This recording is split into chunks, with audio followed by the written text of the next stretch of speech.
ஸ்ரீ தேவி பாகவதம் 212 பகுதி நரகங்கள் 28 2ஆம் பாகம். அக்னிகுண்டம். எவனொருவன் அந்தணனின் பொன் நவமணிகள் போன்ற உடைமைகளையோ வேறு பிறரது உடைமைகளையோ பலாத்காரமாக பறித்து கொள்கிறானோ அவனை யமதூதர்கள் எக்கினால் செய்த அக்னிகுண்டத்தில் தள்ளி வாட்டி வாட்டி காய்ச்சுவார்கள். வஜ்ரகண்டம். சேரத்தகாத மங்கையுடன் சேர்ந்த ஆடவனையும் சேரத்தகாத ஆடவனோடு சேர்ந்தவளான மங்கையையும் யம தூதர்கள் சாட்டையால் அடித்து நன்றாக பழுக்க காய்ச்சிய எஃகு ஸ்தம்பத்தை கட்டி அணைத்து கொண்டிருக்கும்படி செய்வார்கள். சான்மலி.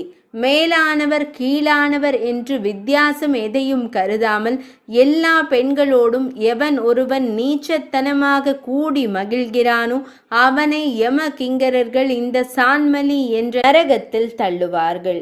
அங்கு வஜ்ரகண்டம் என்னும் முட்களால் கொத்தி கொத்தி துன்புறுத்துவார்கள். வைதரணி. எந்த ஆட்சியில் எத்தகைய அரசாயினும் எத்தகைய பாஷண்டராயினும் சாஸ்திர அறநெறிக்கு தீங்கிழைத்தால் அவர்களை யம கிங்கரர்கள் இந்த வைதரணி நரகம் என்னும் நதியில் தள்ளுவார்கள்.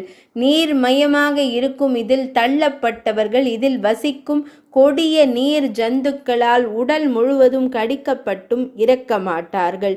இரவாமல் தவிக்கும் அவர்கள் தத்தமது செயல் வினைகளுக்கு ஈடாக வெளியிடும் மல மூத்திரங்களாலும் புண்களிலிருந்து கசியும் சீழ் இரத்தத்தாலும் தலைமயிர் எலும்பு நகம் இறைச்சி கொழுப்பு சீழ் முதலியவற்றாலும் நிறைந்துள்ள இந்த ஆற்றில் மூழ்கி கரையேற முடியாமல் தத்தளித்து பெரும் துன்பப்படுவார்கள். பூயோதம். தன் ஒழுக்கம் ஆச்சாரத்தையும் வெட்கத்தையும் புறக்கணித்துவிட்டு எவன் ஒருவன் தன்னை விட தாழ்ந்த தரத்து பெண்ணுடன் கூடி குலாவுகிறானோ அவனும் ஆச்சார நடத்தைகளை கைவிட்டு பறவைகளைப் போலவும் மிருகங்களைப் போலவும் எவன் வாழ்கிறானோ அவனும் மலம் சிறுநீர் சீழ் உதிரம் இவை நிறைந்த இந்த நரகத்தில் தள்ளப்பட்டு அவற்றையே மாறி மாறி தின்பார்கள். பிராணரோதம்.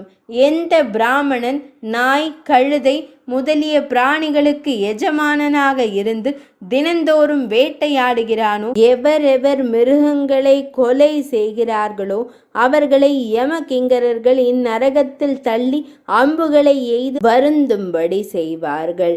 விசசனம். எவரெவர் ஆடம்பரத்திற்காக பசுக்களை கொன்று யாகங்களை செய்கிறார்களோ அந்த அதர்மிகள் இந்த விசசன நரகத்தில் தள்ளப்பட்டு கொடூரமான சாட்டையினால் அடிக்கப்படுவார்கள்.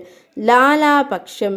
எவன் விபரீத காமாந்தகாரனாகி தன் மனைவியை தன் இன்ப சுரப்பான வீரியத்தை குடிக்கச் செய்கிறானோ அவனை யம கிங்கரர்கள் இந்திரிய குண்டத்தில் தள்ளி அதில் அவனை அமுக்கி அதையே உண்ணச் செய்வார்கள்.